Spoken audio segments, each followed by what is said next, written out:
What up, WeHo? On February 2nd, West Hollywood celebrates Groundhog's Day. So if Punxsutawney Phil sees his shadow, that means WeHoans have to endure 6 more weeks of this bitter winter weather. Oh man, now I'm gonna have to bust out my thermal Speedo. Bundle up, you beautiful beach bunnies, because here comes WeHoTV News. Feel the love, West Hollywood. I'm Mike Siriaco, and I'm bringing you everything you need to know about WeHo, courtesy of the city of West Hollywood. If you spent the beginning of 2019 making, then immediately breaking your New Year's resolutions, you may have missed out on some important news. Don't sweat it, because we're going to catch you up to speed with the WeHo Wind-Up. Let's put 30 seconds on the clock. The Academy Awards decided no host is better than a homophobic host. WeHo Reads laid on the love for Ivy Bottini. Children's classics popped off the page with Prior Pleasures. Queen Marie Trump-Winette proclaimed, "Let them eat crap." And the House of Representatives denounced white supremacy sympathizer Steve King. But let's be honest, how hard is it to denounce white supremacy? I think there's blame on both sides, and I have no doubt about it. Never mind. Let's ditch the white supremacy and slip into these nice, tighty-whitey news briefs. Through May 7th, the city of West Hollywood will showcase Prior Pleasures, a photographic exhibit at West Hollywood Library where classic children's books pop off the page and come to life. Don't worry, they didn't include every children's book. On January 12th, the City of West Hollywood's art division hosted a performance by multi-instrumentalist Danny Janklow as part of its Winter Sounds concert series. For those unfamiliar with the term, a multi-instrumentalist is someone who is proficient at more than one instrument. So eat your heart out, Dick Van Dyke. Women in Film hosted a night of short films on January 14th. The evening exclusively showcased short films as opposed to feature-length films, which is great for viewers with ADHD like me. Ooh. We're rolling, Mike. I'm sorry, what were we talking about? Oh yeah, on January 19th, the City of West Hollywood hosted its Winter Ball Senior Dance at Plummer Park's Fiesta Hall for WeHoans ages 55 and over. It's just like your high school senior prom, except no one is bragging about having senioritis. Arthritis, on the other hand. And finally, on January 24th, the City of West Hollywood teamed up with Ring Video Doorbell Company to provide eligible WeHoans with $100 rebates for select home security products. And to be honest, some of you may need a new doorbell if you encountered this guy. Phew. Well, I'm sufficiently grossed out, so I'm just gonna toss off these news briefs. Earlier in January, Congress swore in its newest class of freshmen, which included the most racially diverse and most female group of representatives ever elected to the House in its 200-year history. The vast majority of them won as Democrats, giving the party majority control of the House, meaning that for the first time in 2 years, we finally have some semblance of checks and balances. Sure, the White House and Senate, which are primarily made up of old white men, still wield the bulk of power in our government and use it to do messed up stuff like giving a tax cut to the ultra-wealthy and corporations, but we now have fierce women, people with diverse sexual orientations, and people of color fighting for progressive values. For the first time in a while, it feels like it's gonna be all right. Why? House!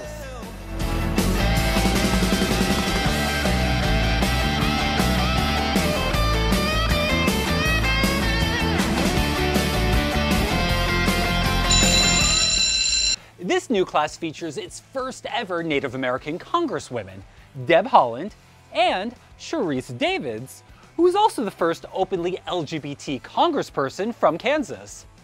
Native American representation in our government is important, especially when it comes to the most recent government shutdown, which disproportionately affects Native tribes.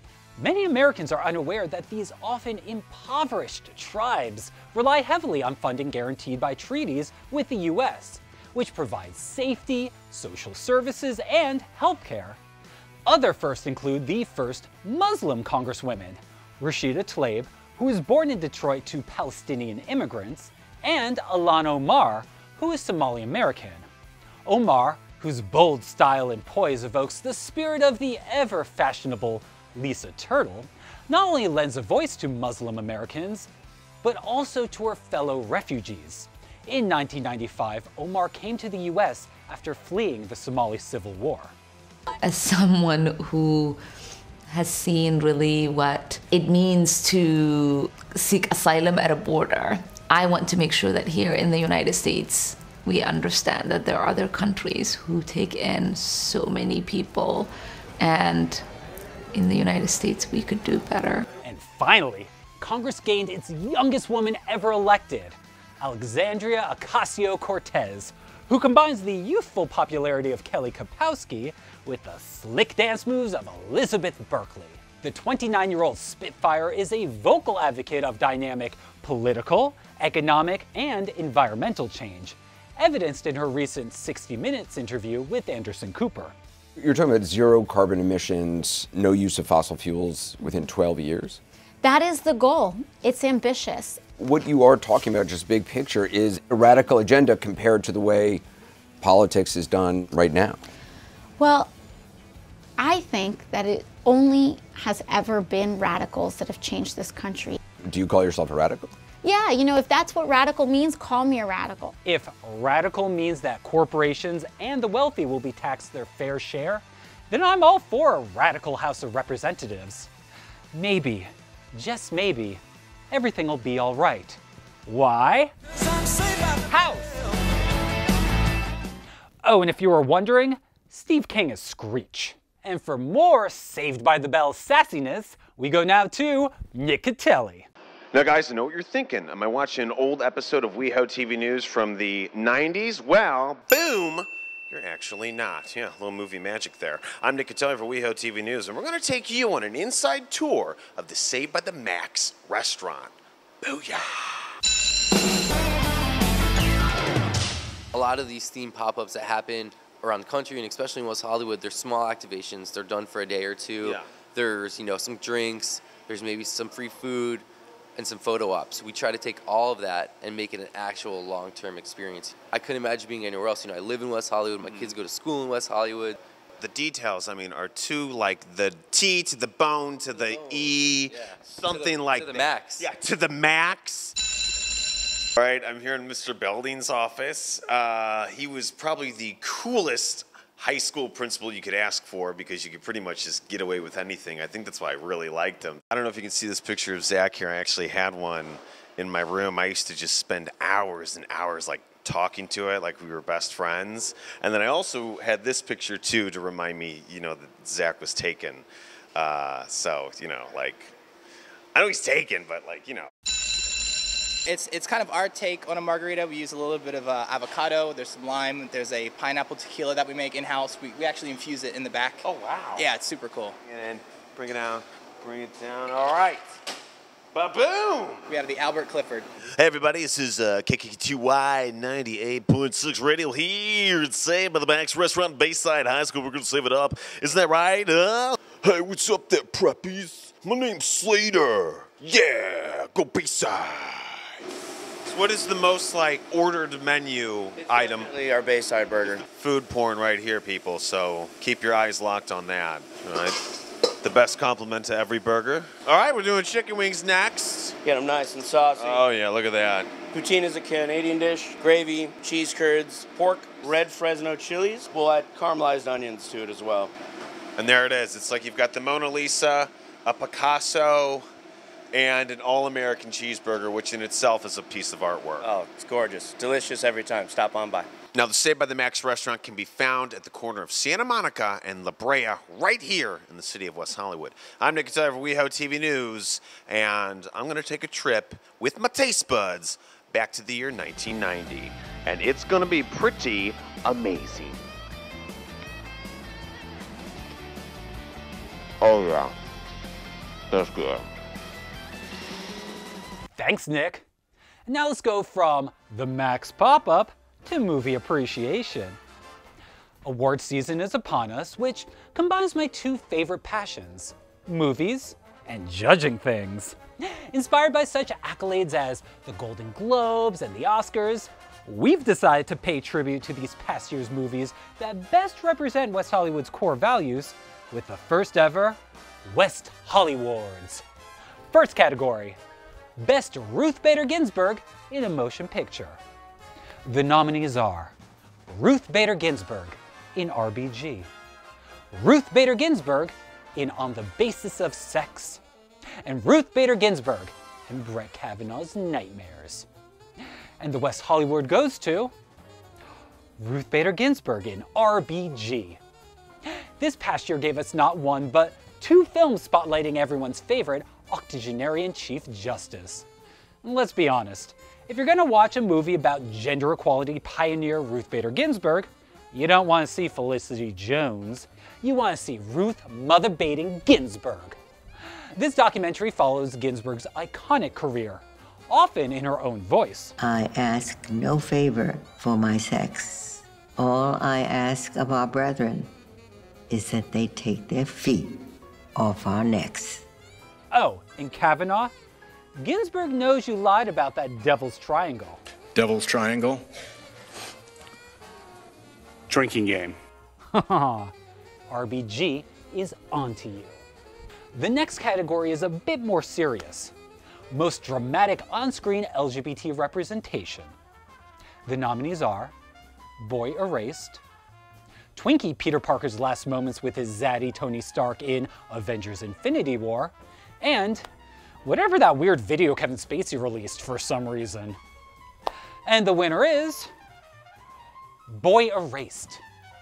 For denizens of pro-LGBT West Hollywood, this tale of conversion therapy, the process of using torturous negative association to repress natural sexual impulses, is viscerally disturbing. And while California is one of the 15 US states that ban these types of abusive programs, that means there are 35 states that allow them, which can be dangerous and fatal. According to a recent study published in the Journal of Homosexuality, kids whose parents tried to change their sexual orientation through outside means such as religious leaders or therapists are 5 times more likely to commit suicide. Hopefully this film will help spread awareness of this epidemic, to which 700,000 LGBT Americans have been exposed, and prevent further emotional and physical abuse under the guise of therapy. And for a lighter look at LGBT representation, our final category, Best Lesbian Throuple. The nominees are Emma Stone, Rachel Weisz, and Olivia Colman in The Favorite, Kristen Stewart, Chloe Sevigny, and a hatchet from Lizzie, and Ellen DeGeneres, Portia de Rossi, and their giant pile of money. And the winner is The Favorite. Combining West Hollywood's support of both LGBT culture and women's empowerment, this farcical period piece explores the sapphic love-hate triangle between Queen Anne, her best frenemy Sarah Churchill, and Sarah's ambitious cousin Abigail Masham. While the film explores the themes of female sexuality and power dynamics, West Hollywood's drama queens will probably gravitate towards the cattiness and backstabbing within this sapphic trio. Think of it as a 17th century Mean Girls. Be sure to tune in next year to see who wins the 2020 West Hollywards.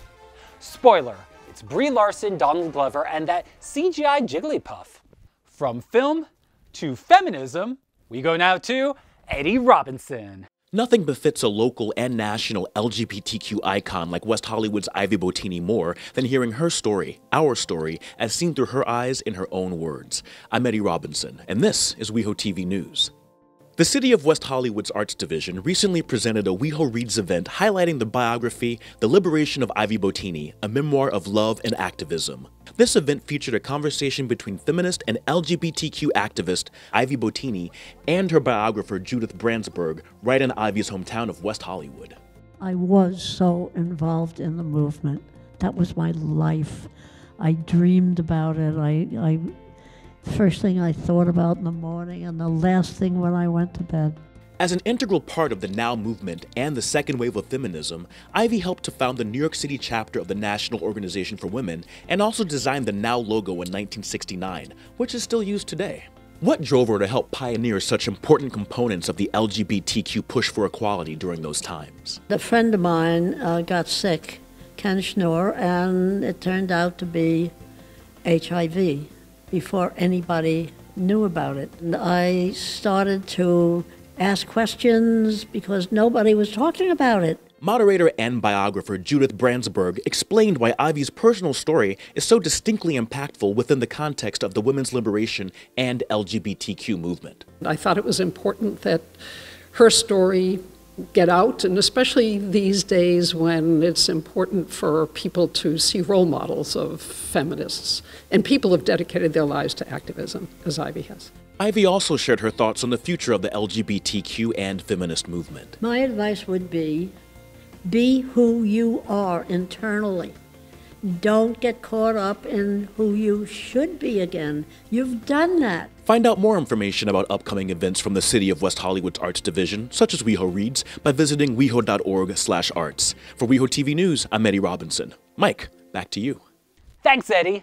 And Ivy Bottini isn't the only fierce female in West Hollywood.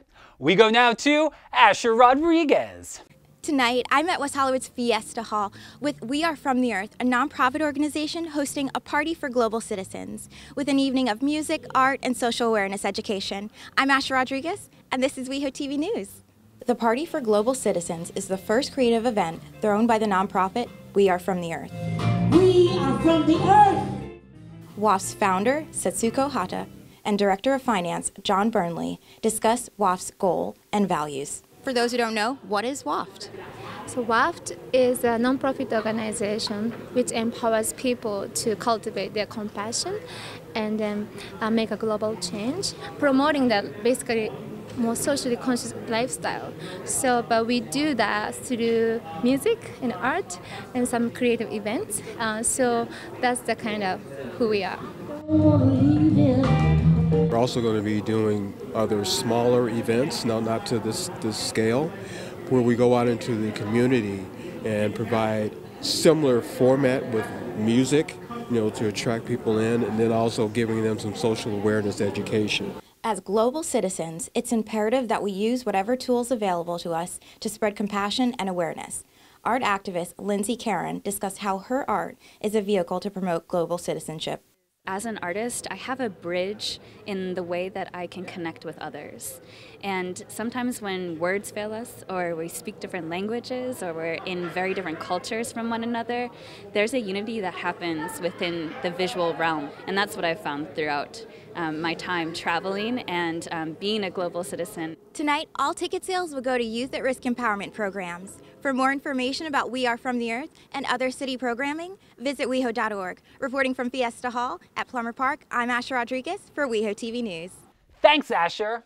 And if you're not completely partied out, why don't you take a trip with us to the Comedy Store?